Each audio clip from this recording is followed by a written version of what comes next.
हार हुई और पांडवों की विजय हुई। जब पांडवों की विजय हुई तो युद्ध का एक दिन बचा था। दुर्योधन उदास बैठा था तो कुरुपुत्र अश्वत्थामा दुर्योधन के पास आया और बोला कि आप उदास कैसे बैठे हो। तो दुर्योधन ने अश्वत्थामा से कहा कि हे गुरुपुत्र, आज युद्ध समाप्त होने वाला है, सिर्फ एक दिन शेष बचा है और पांडवों की विजय होने वाली है। तुम कुछ ऐसा करो जिससे पांडवों की हार हो जाए और मेरी विजय हो जाए। अश्वत्थामा दुर्योधन से क्या बोला कि प्रभु तुम चिंता न करो, सुबह अगर युद्ध मैदान में विजय तुम्हारी होगी।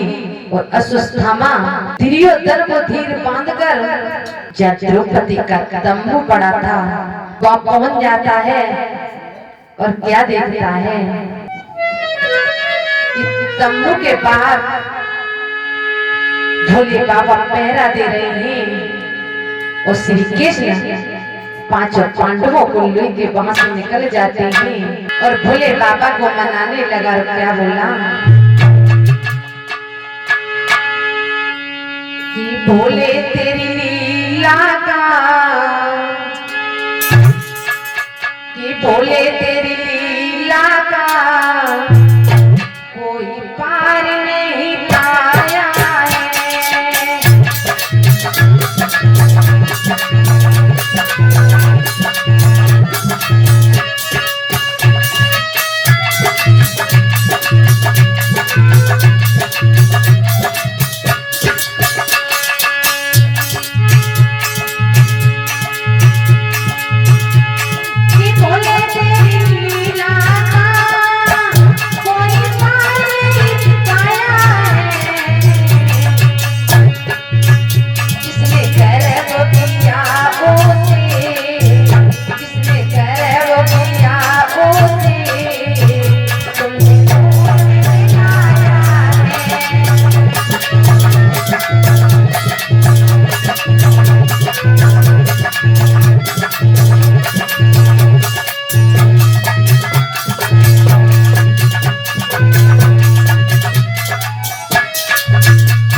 श्रोता बंधुओं ध्यान देना कि इस प्रकार से अश्वत्थामा ने भोले बाबा को प्रसन्न किया तो भोले बाबा ने अपना त्रिशूल अश्वत्थामा को दे दिया, जिससे अश्वत्थामा ने द्रौपदी के तंबू में घुस गया और जहाँ द्रौपदी के 5 पुत्र लेटे थे उन्हें पति समझकर एक बार में एक बाण से 5 पुत्रों के शीश काट लिए और वहां से चला गया।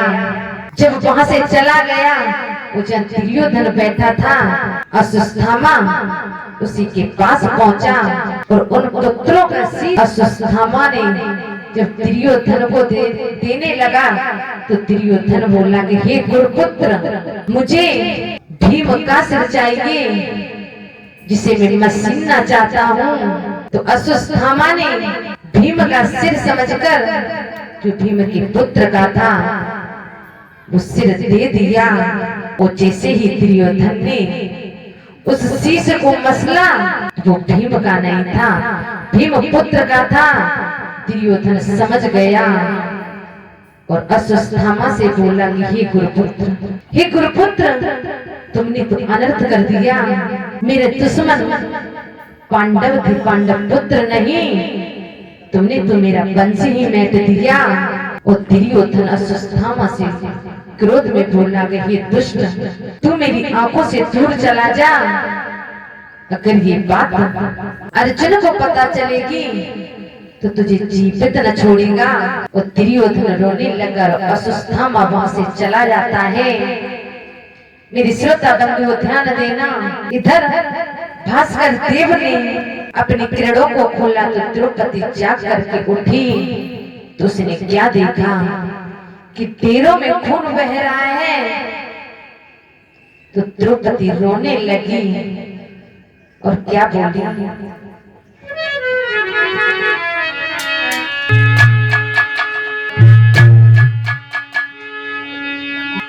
पैरों में खून बह रहा था और अबला खड़ी रो रही थी।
श्रोता बंधुओं ध्यान देना, जैसे ही द्रौपदी ने अपने पुत्रों को देखा तो रुदन मचाने लगी और रोने लगी।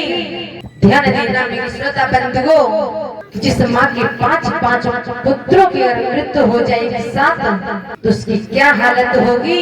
इधर श्री कृष्ण 5 पांडवों को लेकर आ रहे थे। जैसे ही द्रौपदी ने श्री कृष्ण को देखा तो कहने लगी कि हे माधव, मुझे तुमसे ये उम्मीद नहीं थी कि तुम्हारे होते हुए भी मेरे 5 पुत्र मारे जाएंगे। और क्या बोली, मोहन के आते ही बोली